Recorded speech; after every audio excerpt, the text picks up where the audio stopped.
Question C. The data collected from the 2011 census for 2 regions in Wales are shown below. Okay, so you have Region A with the number of people and the corresponding percentage, Region B, number of people and corresponding percentage, and then we've got the 4 categories of Welsh ability. On looking at these data, Poppy concludes that the people in Region B have better Welsh language skills than in Region A. Okay. Without carrying out any calculations, use data from the table. So part 1 to argue for Poppy's conclusion and part 2 to argue against. Okay, so we've just got to look for something that supports the first one, which is Region B have better Welsh language skills than Region A. Okay, so what you could look for is, for example, 10.8% of people in Region B say they speak Welsh, 9.7% in Region A.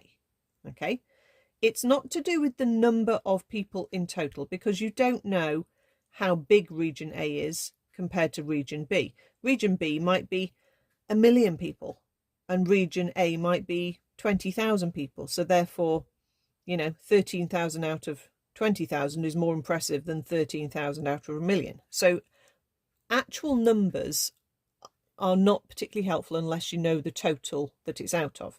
But obviously the percentages have taken that into consideration. So just make sure you're commenting on the percentages. So this first one, we can say that 10.8% of Region B speak Welsh, but only 9.7% of Region A speak Welsh. Therefore, Poppy could conclude that Region B have better Welsh language skills. Okay.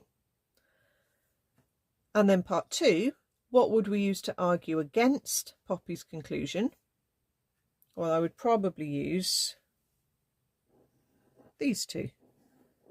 There's a greater percentage of people in Region B that actually would say they had no skills in Welsh, okay, compared to Region A. So 83.7% of Region B say they have no skills in Welsh, compared to